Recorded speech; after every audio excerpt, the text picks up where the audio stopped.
Good morning, everyone. You can take your seats. We'll get started here in a minute.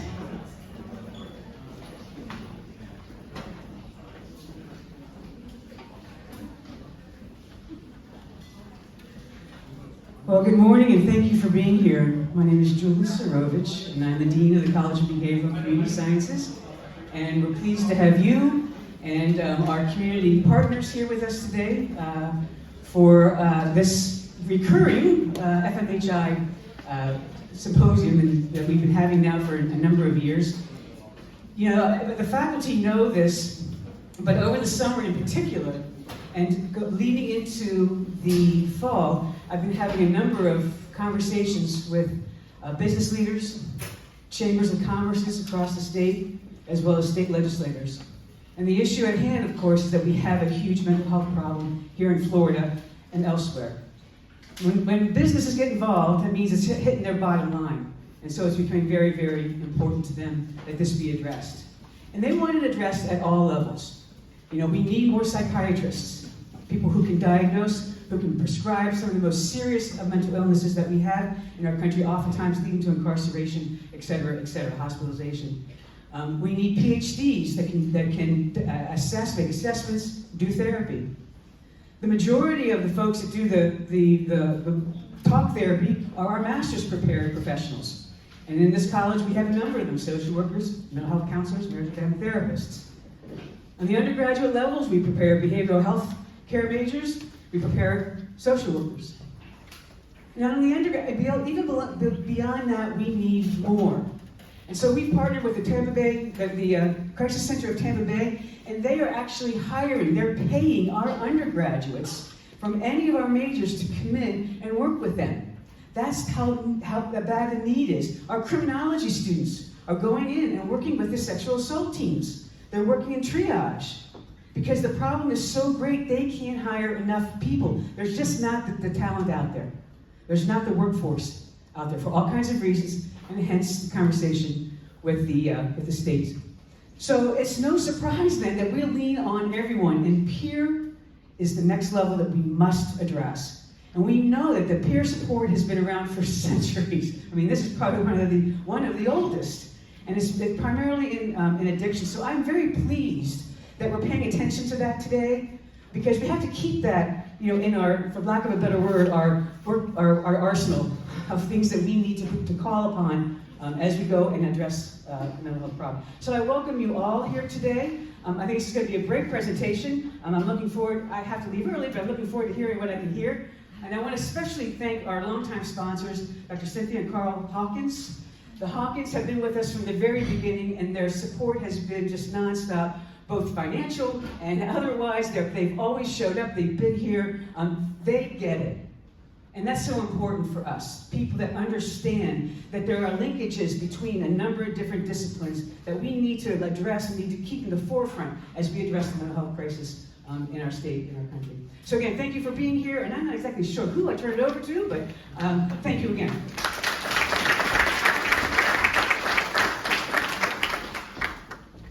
Well, good morning, everybody.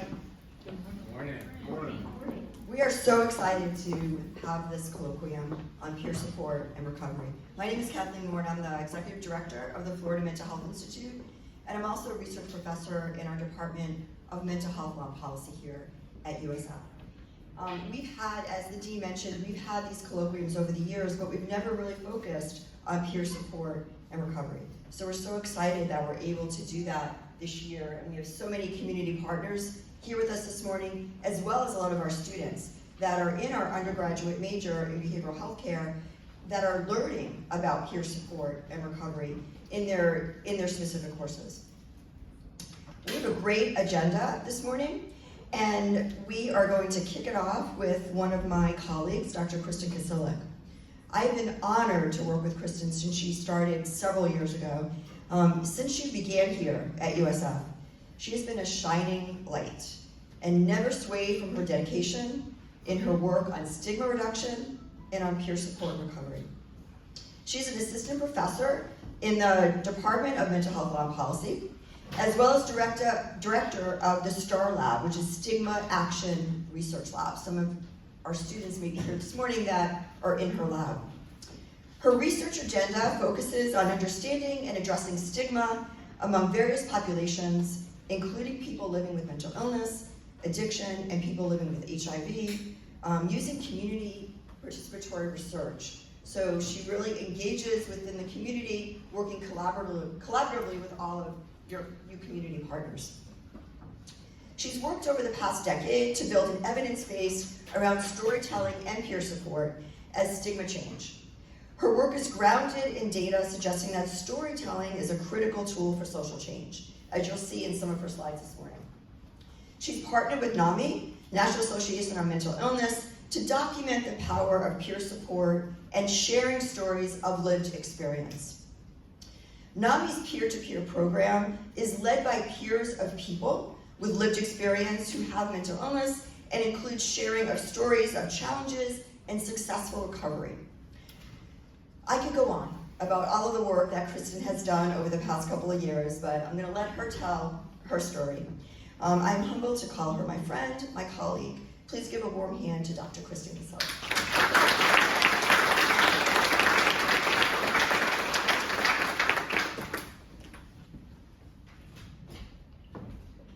Thank you so much, Kathy, for that introduction, and thank you for being such a wonderful mentor to me over the past 5 years here at USF. I'm Kristen Kasilic, and I'm an assistant professor in the Department of Mental Health on Policy. And as Kathy mentioned, I run a research lab that focuses on understanding and addressing stigma. So, if you would have asked me maybe a couple years ago whether I research peer support, I probably wouldn't have defined myself in that way. But the more and more I've done this work, the more I've come to understand that peer support and lived experience and stigma are inextricably linked. And so I'm hoping that through sharing some of the projects that I've worked with my research, that you'll be able to see that. And what's really important to understand, if you walk away from anything from this presentation, is that stigma reduction is a key outcome of peer support. So this may seem like a pretty grandiose title for a presentation, but based on the work that I've done and the work that colleagues have done, I am so honored to be in a room with all of you that are doing such amazing work in peer support. I really do truly believe that that the antidote to stigma is peer support. Okay. So this is a little excerpt from a column that I found from a woman named Claire Allen, who is a columnist for The Guardian. And why I selected this is because she talks about stigma as a poison. So stigma and discrimination can greatly exacerbate the difficulties faced by people with mental health problems. We know that. We've heard it repeatedly. Many of us have experienced it. We know that stigma is not just a word, but a toxic concoction of ignorance and fear, of prejudice and power play that continues to have a real and substantial impact on the daily experiences of thousands of people. And this occurs within families, it occurs when people are trying to seek employment, and even in accessing healthcare.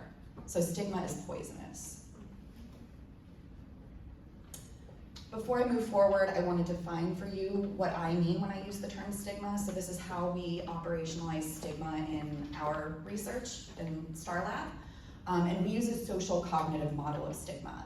So stigma is really a process, and there's various types of stigma too, I'm going to talk about today, that is comprised of these three constructs. The first is the stereotypes. So these are the beliefs that we hold about a stigmatized individual or group. These tend to be negative and overgeneralizations. When we believe these stereotypes, we may have an emotional response, which is the prejudice. And I'm going to give you an example, a concrete example of each of these. And then finally, the result of this process is the discrimination, which is our behavior, our unjust or unfair treatment of an individual based on their stigmatized group membership. So one type of stigma is public stigma, and that's what the general public thinks about people, feels about people, and how they behave towards people with a stigmatized identity. So I'm going to talk largely about mental illness today, but As Kathy mentioned, the work that Star Lab does also focuses on stigma around substance use and HIV, for example. So a very common stereotype about mental illness is the belief that people with mental illness are dangerous. This is a stereotype because it's an untrue overgeneralization. What we know, what the literature suggests, is that people with mental illness are actually far more likely to be the victims of crime than to perpetrate crime. But when we believe this untrue stereotype, our emotional reaction to something or someone that is dangerous is one of fear. And if we fear something or someone, we tend to avoid them. So in this example, this is an example in employment. I will not hire people with mental illness. I need to protect myself and my employees. This is incredibly damaging to people living with mental health conditions. And this same process carries out in various life domains, within social relationships, in education settings, and more. So an example of an item that we use in Star Lab to measure public stigma is something like, I personally believe that people with mental illness are dangerous. Now the type of stigma that the work that we've done, we believe that peer support targets this type of stigma is called self-stigma. And that is when somebody living with a stigmatized identity is aware of the stereotypes around that identity and internalizes them. So the example here is people with mental illness are incompetent, another very common stereotype around mental illness. The prejudice or emotional reaction is I'm afraid to be labeled as incompetent. I'm incompetent, I'm incapable of obtaining a job. And then the discriminatory response in this case is the behavior towards the self, which is what we call the why try effect. Why try seeking a job? I wouldn't be able to succeed at it anyway. So an example of an item that measures self-stigma is because I have a mental illness, I'm unable to get or keep a regular job. So the question we should then be asking ourselves is how much of a problem is this for people living with mental health conditions? Is everybody impacted by self-stigma? And there was a pretty recent systematic review of the literature conducted to answer just that question, looking at the frequency, correlates, and consequences of self-stigma. And what this literature review found is that about a third of people living with a serious mental illness internalize stigma and experience those consequences, the loss of self-esteem and self-efficacy as a result. There's some evidence in the literature that this varies by culture, and also that it's perceived and experienced stigma that predict self-stigma. So why this is important is because we need to be targeting stigma at various different levels, both public and self, in order to improve outcomes for people living with mental health conditions. This systematic review concludes by making some recommendations for addressing self-stigma. And as you can see here, the topic of today's symposium is one of those major recommendations for addressing self-stigma, and that is peer support. I'll talk a tiny bit today about strategic disclosure, which is recommended by the authors of this review for people who are in the early stages of their experience with a mental health condition, have been experiencing self-stigma for a shorter amount of time, whereas cognitive restructuring is recommended for people who've been living with the impact of self-stigma for a longer period. And of course, recovery-oriented mental health services are a solution to self-stigma as well. So why should we even be targeting self-stigma? This is a recent study or systematic review that was done looking at the consequences of self-stigma for people living with mental health conditions. And as you can see, across the board, these are negative associations. So people with mental illness who experience self-stigma have lower self-esteem, poorer quality of life, less social support, their levels of empowerment are lower, they have less self-efficacy or the belief that they're capable of doing things, and levels of hope, lower levels of hope. And this fits well with the way that I have been conceptualizing stigma for quite some time, which talks about stigma as being on a continuum, where one end of that continuum is stigma, and the opposite end is empowerment. So the antithesis of stigma is empowerment. So things that are associated, beliefs that are associated with empowerment include things like it's okay not to be okay. I am more like others than not, and I can lean on others. In fact, scales that measure empowerment include items that capture these types of statements. The emotions that are associated with feeling empowered are ones of compassion and empathy, and behaviors include things like talking with others, sharing your hurt, questions, and victories, and being vulnerable. Whereas the beliefs associated with stigma, as I mentioned earlier, are beliefs about unworthiness, incapable, incompetent. Emotions include fear, hopelessness, worthlessness, and anger. And the behaviors include, in this case, if you're the individual living with a mental health condition, isolating, hiding, numbing. So another way of framing this is a continuum where on one end is shame, or stigma, and the other end is hope and empowerment. So then the question becomes, how do we support hope and empowerment in order to inoculate shame and stigma, going along with our stigma as poison analogy over here? This is one of my favorite quotes, if anybody's familiar with the qualitative researcher Brene Brown. This is how she talks about shame. If you put shame in a petri dish, it needs 3 things to grow exponentially: secrecy, silence, and judgment. If you put the same amount of shame in a petri dish and douse it with empathy, it can't survive. And that is what I believe that we do with lived experience and peer support that makes it such an effective strategy for reducing stigma. So defining briefly peer support, this is a definition that I've used in some of the research that I've done and that was put forth by Larry Davidson at Yale and his colleagues. And this definition is a little bit broader. So peer support is peer-provided therapeutic help. It comes in many forms, however, all share common features. Peer support groups are comprised of individuals with a shared affiliation and a unique understanding of lived experience of mental illness, who come together to share their lived experiences and/or provide help and support to one another. Now, you could, more recently, Corrigan and colleagues have defined lived experience and peer support more professional peer support specifically. So lived experience refers to people who have a history of recovery. They are peers. Individuals with lived experience who have achieved some benchmark of recovery are referred to as peer supporters. And so if you would go on to like the Florida Certification Board's website and look at the criteria for being a certified recovery peer specialist, one of those criteria is that you identify as living in recovery with your mental health condition or substance use disorder.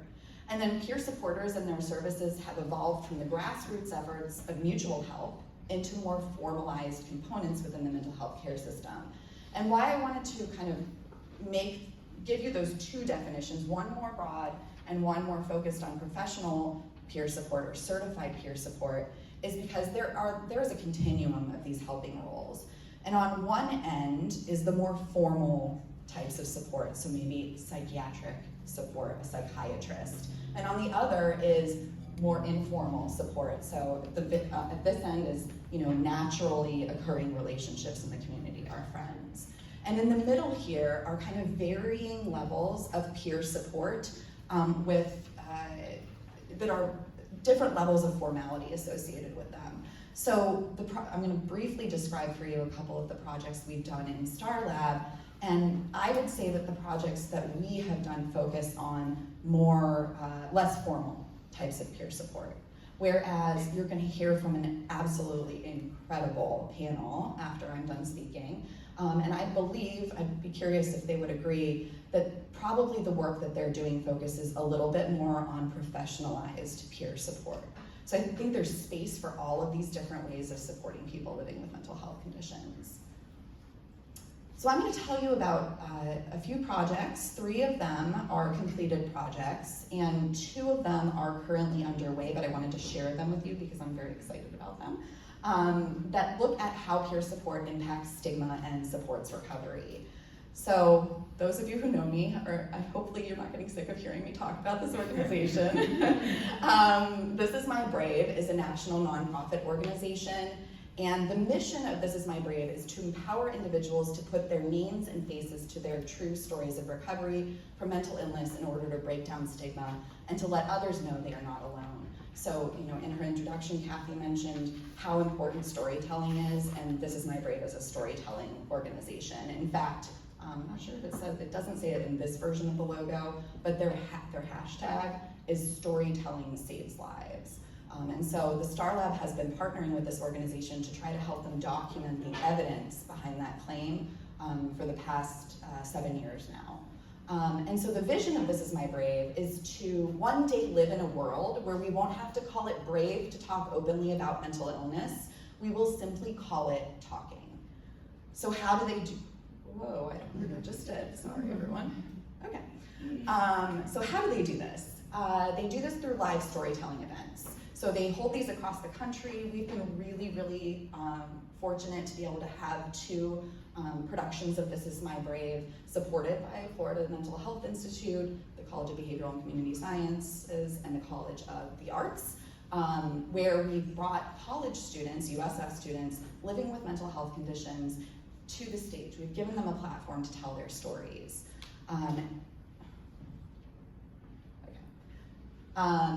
So this figure on the left is just illustrating for you how many shows This Is My Brave has had across the course of its lifespan to date. So they started out in Arlington, Virginia in 2014, and this only goes up to 2022. Actually, there is a show today going on, and as I mentioned, we have done another production of This Is My Brave, so there's been 2 annual shows here at USF. And this figure on the right is illustrating for you how This Is My Brave believes that they achieve their outcomes, in this case with the cast members that take the stage and tell their stories. And through interviews with people who have told their story on a Brave stage, they determined that people were experiencing a reduction in their self-stigma or shame, increased confidence, an increased sense of purpose, a strong sense of community and support, and feeling valued. And that these outcomes are facilitated by a production team. So I led the production team for the USF productions. And when I say led, I mean I had an incredible team of people working on this production. And we were charged with upholding these 5 pillars. So social and psychological empowerment, affirming our cast members in their storytelling, reciprocity, which looks like sharing with the cast members if we too have our own lived experience with mental illness. So for those of you who were at the performance this year, you would know that I shared on stage that I live with a diagnosis of depression and anxiety, and having that reciprocity with our cast members helps them to feel more supported, authentic relationships, and then it provides an opportunity for transformation. So we've looked at the impact that this has had on the audience, and across the board in the 3 studies we've done so far with audience members, we found similar outcomes: reductions in stigma, and improvements in beliefs that people with mental illness are capable of recovery, and willingness to seek treatment. Also in a study led by Dr. Kaya Connor, who was formerly faculty here at USF, we found also that this study was focused on This Is My Brave stories from the Black community, and we found also an increase in anti-racism as a result of that storytelling. So how does this relate to self-stigma, which is what we believe peer support targets? We have done work documenting outcomes for the storytellers who take the stage. And I described for you, we have 10 storytellers on average at a time on stage, so it's taking us a while to gather enough data to be able to examine these outcomes. And we're not quite there yet. I think we need like 30 people to be able to confidently look at this data, and right now we have 25. So what we've found though is I have seen a significant reduction in powerlessness, or the flip, in improvements in feelings of power, and a significant increase in righteous anger, which is the energy that fuels activism. It's the belief that stigma is wrong and that we have a right to fight back against it. So we've also collected some qualitative data from our storytellers, asking what changes they've experienced in their life as a result of taking the stage. And we've seen a renewed sense of this person said they have a renewed sense of boldness, for normalizing conversations, a great new group of friends, that fear has relinquished, they're no longer afraid of being judged, and that hearing other stories encouraged them to do things they didn't think they could do. Feeling more connected with others with lived experience. They've been reminded that everyone has their own story and struggles. They've found their voice, gained confidence, so that damaged self-esteem that happens as a result of self-stigma is dissipating. And their friends have been more open with them about their struggles. Have your views of yourself changed since being involved with the performance? One person said they feel more accepting of themselves and their mental illnesses, that they're more confident, and that they can be strong and brave in the face of a mental illness. And that I feel like I can be my authentic self. What more could we want to offer to people than to feel like they can be their authentic selves? And then I know I can be honest about my struggles, and that sharing them only further connects me to others. So as I mentioned, we've done some special targeted editions of This Is My Brave show, which I think is important. I was having a conversation earlier with my friend Zach about, peer support is very culturally specific. And so it can look different depending on different groups. We've done a Stories from the Black community show and also a Stories from the Akita community show. I know that there are some folks that are working with or are themselves veterans here today. And there is a upcoming show on November 9th that's virtual that you might want to take a look at, to check out. That QR code would take you to the page to register for that. If you don't have time to snap it now, don't worry, we can make sure that we get that information out to you. So consider checking that out. There's also a high school edition show, and as I mentioned, the college edition. As peer support advocates here, people who really believe in this, you might even consider producing your own show. And This Is My Brave holds regular new producer interest meetings, so you want to produce a show, and here you could go to register for one of those upcoming meetings. So I'm going to go kind of quickly through these last couple projects so that we give our panel as much time as possible. Another community partner that I have worked with since coming here to Tampa, one of the very first people I met when I moved to Tampa was Johnny Crowder, who is the founder and CEO of a program called Keynote. So I'm going to let him tell you quickly about what Keynote is. Right, to keep Keynote as simple as possible. Quickly, it's not happening here. It won't let me move the. We'll text you once a day, but you never know when we'll reach out or what we'll say. And over time, this trains your brain to default to healthier thought patterns. We'll send you psychology facts, exercises, advice, encouragement, but none of that stuff is going to change your life. Only you can do that. We're just here to help. Okay, so Keynote is a text messaging intervention. It is SMS, so it's not an app.